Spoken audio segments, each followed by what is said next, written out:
IMF और पाकिस्तान के दरमियान मुआहदा दोस्त ममालिक की तरफ से फाइनेंसिंग की तहरीरी यकीन दहानी न मिलने पर ताखीर का शिकार है, जिससे पाकिस्तान के माशी मसाइल दिन ब दिन मजीद बढ़ते चले जा रहे हैं। IMF हुक्काम अब हर मामूली सब्सिडी और मनसूबे पर एतराज़ात कर रहे हैं जिस पर उन्हें थोड़ा भी शक व शुबा होता है। IMF ने हुकूमत की जानिब से मोटरसाइकिल और 800 सीसी से कम गाड़ियों के लिए सस्ते पेट्रोल की स्कीम पर शदीद एतराज़ात उठाए और हुकूमत से मुकम्मल प्लान तलब किया है। आलमी मालियाती इदारे ने सवालात उठाए हैं कि इस स्कीम के लिए कितनी सब्सिडी दरकार होगी, वो कहां से आएगी और इसके कितने कंज्यूमर्स होंगे, स्कीम में कितना नुकसान होगा। पाकिस्तान और IMF के दरमियान वर्चुअल राब्ता हुआ। इस दौरान IMF ने पेट्रोल पर सब्सिडी का नजरसानी शुदा प्लान तैयार करने पर जोर देते हुए गरीब तबके को ज्यादा मौसर टारगेटेड सब्सिडी देने की हिदायत की है। इस हवाले से वज़ीर ममलिकत बराए खजाना आयशा गौस पाशा ने कहा कि पेट्रोल की सब्सिडी मुकम्मल तौर पर डिजाइंड नहीं है, इस पर काम हो रहा है, इस पर मुकम्मल शफाफ निज़ाम की जरूरत है। IMF गरीब तबके को टारगेटेड सब्सिडी पर जोर दे रहा है। पेट्रोल पर सब्सिडी डिजाइन करके IMF को आगाह किया जाएगा। वज़ीर ममलिकत बराए खजाना आयशा गौस पाशा ने इजलास में IMF प्रोग्राम के हवाले से बात करते हुए बताया कि IMF प्रोग्राम की बहाली के लिए कई मुश्किल फैसले किए, ताहम IMF का एतमाद हासिल करने में वक्त लग रहा है। IMF से अगली किस्त मिलने वाली है, इसलिए परेशानी की जरूरत नहीं है।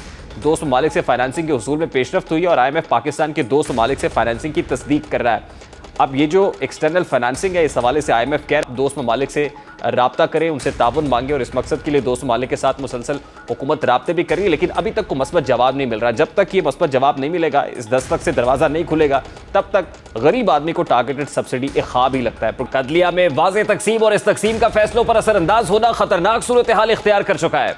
सियासतदानों के मौज़ेज़ इदारे के हवाले से शुकूक व शुबात में हर गुजरते दिन के साथ इजाफा हो रहा है।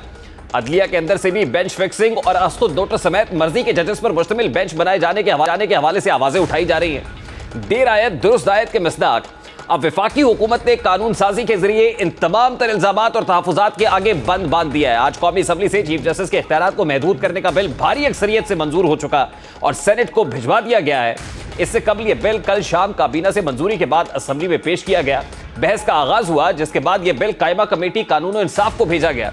कौमी असम्बली की स्टैंडिंग कमेटी बराए लॉ एंड जस्टिस के इजलास में supreme court practice and procedure bill 2023 का जायजा लिया और कुछ तरमीम तजवीज़ करने के बाद मंजूर कर लिया। इस बिल की मंजूरी के वक्त वजीर कानून आजम नज़ीर तारड़ का कौमी असम्बली इजलास में इजहार ख्याल करते हुए कहना था कि बिल बहुत पहले पेश हो जाना चाहिए था। आज ही कौमी असम्बली के फ्लोर के ऊपर वजीर दफा ख्वाजा आसिफ का इजहार ख्याल करते हुए कहना था कि सुप्रीम कोर्ट के एक शख्स की पावर 3 मेंबरान में तकसीम की जा रही है। तासुर देने की कोशिश की जा रही है कि सुप्रीम कोर्ट की पावर्स कम कर रहे हैं। ईवान सुप्रीम है, हमाइन के खालिक हैं। चेयरमैन पीपल्स पार्टी बिलावल भुट्टो जरदारी का कहना था कि इफ्तिखार चौधरी ने इस मुल्क पर अदालती आमरीत कायम की, जिसका मकसद जमहूरियत को नुकसान पहुंचाना और हाइब्रिड निजाम कायम करना। कानून के जरिए सुप्रीम कोर्ट में जमहूरियत आएगी।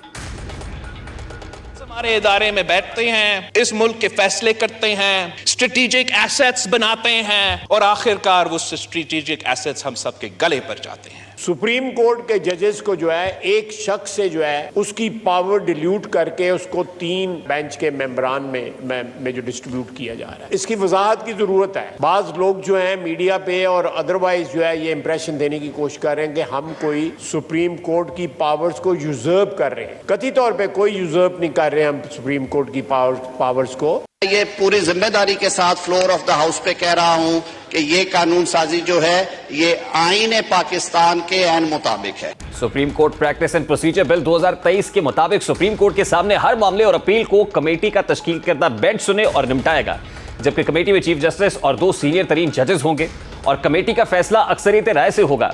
आइन के आर्टिकल 184(3) के तहत मामला पहले कमेटी के सामने पेश किया जाएगा। बुनियादी हुकूक से मुताल्लिक अवामी अहमियत के मामले पर 3 या इससे जायद जजेस का बेंच बनाया जाएगा। आइन और कानून से मुताल्लिक केसेस में बेंच कम से कम 5 जजेस पर मुश्तमिल होगा, जबकि बेंच के फैसले के 30 दिन के अंदर अपील दायर की जा सकेगी। दायर अपील 14 रोज में समाअत के लिए मुकर्रर होगी। जेर इल्तवा केसेस में भी अपील का हक होगा। फरीक अपील के लिए अपनी पसंद का वकील रख सकता है। इसके अलावा हंगामी या अबूरी रिलीफ के लिए दरखास्त देने के 14 रोज के अंदर केस समाअत के लिए मुकर्रर होगा। आज PTI के रहनुमा और सीनियर वकील हामिद खान ने भी सुप्रीम कोर्ट तरामीम के हक में बयान दिया और कहा कि किसी भी बार को सियासी पार्टीज का अलाकार बनने की बजाय अदलिया का साथ देना चाहिए और अदलिया को भी चाहिए कि इख्तिलाफात खत्म करके आपस में बैठे और असखुद नोटिस समेत दीगर इख्तिलाफात पर। आज साबिक सदर सुप्रीम कोर्ट बार और पाकिस्तान तहरीक इंसाफ के रहनुमा हामिद खान इस मुतालिक क्या कह रहे थे, जरा उसकी एक झलक आपके सामने रखता है। सुप्रीम कोर्ट की बिलखसूस इंटेग्रिटी और डिग्निटी में काम करे। हम सबके ये मफाद में है। हम अपील करते हैं आप लोगों को कि आप लोग इकट्ठे हों। आपके व्यूज क्या है इसका आपको राइट है। हर जज को राइट है कि अपने इंटरप्रिटेशन दें आइन पर, कानून पर, लेकिन इख्तलाफात को बेहतर तरीके से भी निपटाया जा सकता है।